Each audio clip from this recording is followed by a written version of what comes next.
résurrection réside en une seule personne, Jésus de Nazareth. Et c'est pourquoi nous nous réunissons ici aujourd'hui. Sheila Cassidy, dans son livre sur la pastorale des mourants, le résume comme un panorama de Pâques, sans un point de vue qui unit la douleur, de la croix à la joie de la résurrection. Ceux qui s'occupent de ces personnes risquent d'être dominés par la situation et de se sentir totalement épuisés. Ouais, nous vivons dans un monde de terreur, de fléaux et de mort. Mais au jardin de Pâques, le monde change. Le monde est un lieu où se produisent des miracles et des prodiges, où la vie est plus forte que la mort. 318. Il est merveilleux de savoir que, malgré les apparences contraires, nous sommes dans un monde de Pâques. L'espoir est notre plus beau cadeau au monde. Si nous avons bien compris cette histoire, qui s'étend du vendredi saint au dimanche de Pâques, alors, avec la grâce de Dieu, nous réaliserons qu'il n'y a rien, absolument rien que nous ne puissions surmonter. Cette fête ne concerne pas seulement la résurrection de Jésus, mais aussi notre propre résurrection. Cela nous fait voir la manière dont Dieu touche ce qui est mort en nous. Dans notre famille, nos amis, notre Église ou notre monde, et leur insuffle une nouvelle vie. Non pas l'ancienne vie qui a pris fin, mais une nouvelle vie. Pour y parvenir, il faut faire preuve de patience, mais surtout d'espoir. La résurrection du Christ n'a pas eu lieu le même jour que la crucifixion. Ça a pris du temps. Si nous sommes patients, si nous avons confiance et si nous vivons dans l'espérance, le Dieu de la vie agira, parfois de manière spectaculaire, mais surtout de manière modeste et discrète. Dieu tire de nous une vie cachée, que nous n'aurions jamais pu imaginer posséder. Parce que si vous saviez qu'à la fin, tout se passerait bien. Cela ne calmerait-il pas nos craintes? Une grande partie de ce qui arrive échappe à notre contrôle, mais pas à celui de Dieu. Il nous donnera le pouvoir d'affronter l'avenir. Dans Philippiens 4, 13, nous lisons « Je peux tout par Christ qui me fortifie ». Devenez membre de la chaîne et soyez un instrument de la parole de Dieu. Ne manquez pas cette opportunité d'avoir un impact sur des vies. Cliquez maintenant sur le lien dans la description et aidez-nous à diffuser la parole de Dieu. Transfiguration de Jésus et les croyants par Paul Andrew. Résumé. Transfiguration de Jésus. Deuxième dimanche de Carême. Le thème d'aujourd'hui est la transfiguration de Jésus et la transfiguration des croyants. Flannery O'Connor pose une question approfondie. Avez-vous déjà regardé à l'intérieur de vous-même et réalisé ce que vous n'êtes pas? Ce que vous n'êtes pas mais devriez être, telle est la question. Il est parfois frustrant de nier ou de minimiser ce que Dieu nous appelle à être, à la lumière d'un péché, ou une situation où un problème nous arrête. Cela ne nous permet pas d'entendre cet appel. Romains 3, 23, car tous ont péché et sont privés de la gloire de Dieu. 319. La transfiguration de Jésus nous invite à transfigurer la douleur, la connaissance et tout ce qui est du monde pour marcher vers la sainteté. Les disciples voulaient que la vision glorieuse qu'ils expérimentaient continue. Point. Mais cette vision était temporaire. Pierre n'a pas pu continuer avec une telle demande, car il a été effectivement interrompu par un phénomène cosmique, une lumière très brillante et une voix divine qui parlait de Jésus en disant « Celui-ci est mon fils bien-aimé, écoutez-le ». Par exemple, Alanon dit que l'un de nos slogans consiste en un simple mot. Point. Pensez. Comment puis-je faire ça si je ne fais que parler? Je ne peux bénéficier des étapes et des slogans que si j'y pense. Je peux aussi apprendre des autres si je reste silencieux et réfléchis à ce que j'entends. Les bavards compulsifs en nous sont ceux qui reçoivent le moins d'aide du programme et font le moins de progrès. Après la mort, nous traverserons également une métamorphose qui nous permettra de quitter notre existence terrestre de chenilles pour devenir des papillons dans l'éternité céleste.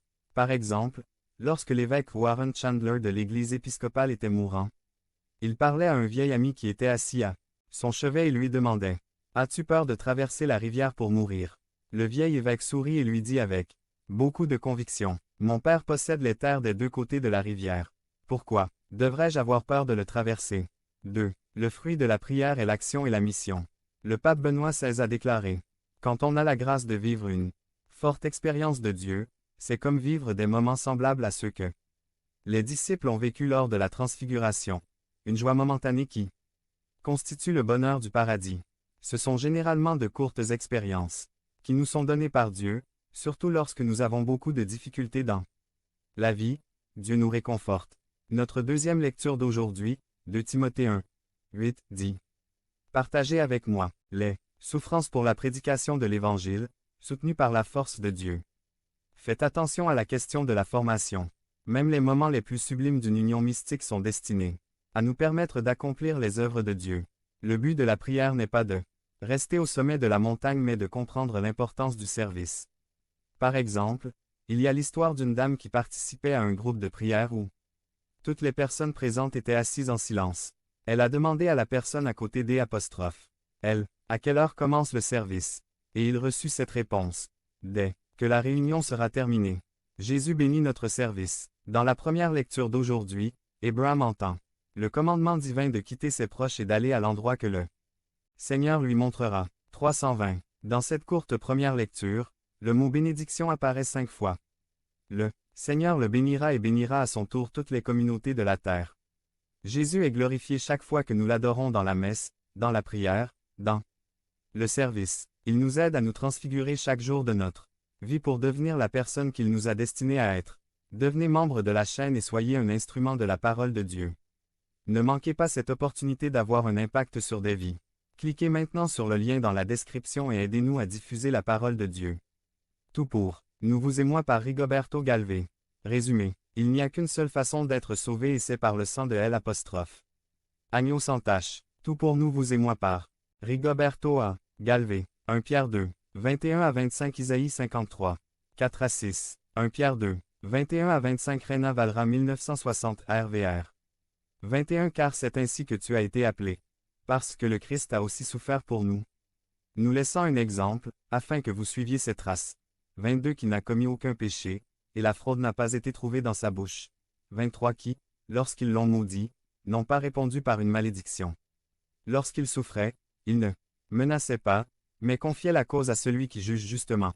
24 Qui a lui-même porté nos péchés en son corps sur le bois, afin que nous, morts au péché, vivions pour la justice. Et par les blessures duquel tu as été guéri. 25 Car vous étiez comme des brebis égarées, mais maintenant vous êtes revenus au berger et à l'évêque de vos âmes. Isaïe 53. 4 à 6 Reina Valera 1960 RVR. 4 Certes, il a porté nos maladies et a souffert nos douleurs. Et nous le considérions frappé, blessé par Dieu et humilié.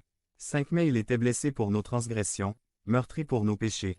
Le châtiment de notre paix est tombé sur lui, et c'est par ses meurtrissures que nous avons été guéris. 6 Nous sommes tous égarés comme des brebis, chacun de nous a suivi sa propre voie. Mais le Seigneur a fait retomber sur lui le péché de nous tous.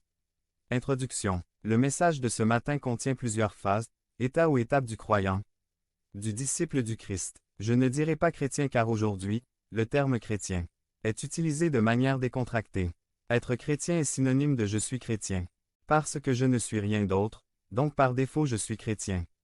321. Cependant, je suis convaincu que nous avons tous été des pécheurs. Même s'il y aurait quelqu'un qui dirait pas moi, je me déclare clean. Par conséquent, lorsque la Bible dit 23 Car tous ont péché et sont privés de la gloire de Dieu Romains 3, 23, quelqu'un pourrait dire tout le monde sauf moi.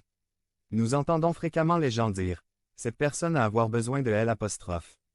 Évangile, c'est bien qu'elle se soit lancée dans la religion mais que, parmi d'autres versets bibliques, que la majorité est prête à affirmer la vie éternelle tout le monde sauf moi. Je vais vous préparer une place tout le monde sauf moi. Je reviendrai pour toi tout le monde sauf moi. 1 Le 20. 2 Il a porté nos fardeaux. 3 Paiement de mes péchés. 1. 18 Sachant que vous avez été délivrés de vos vaines conversations, que vous avez reçu de vos pères, non avec des choses corruptibles, comme de l'or ou de l'argent. 19 Mais avec le sang précieux de Christ,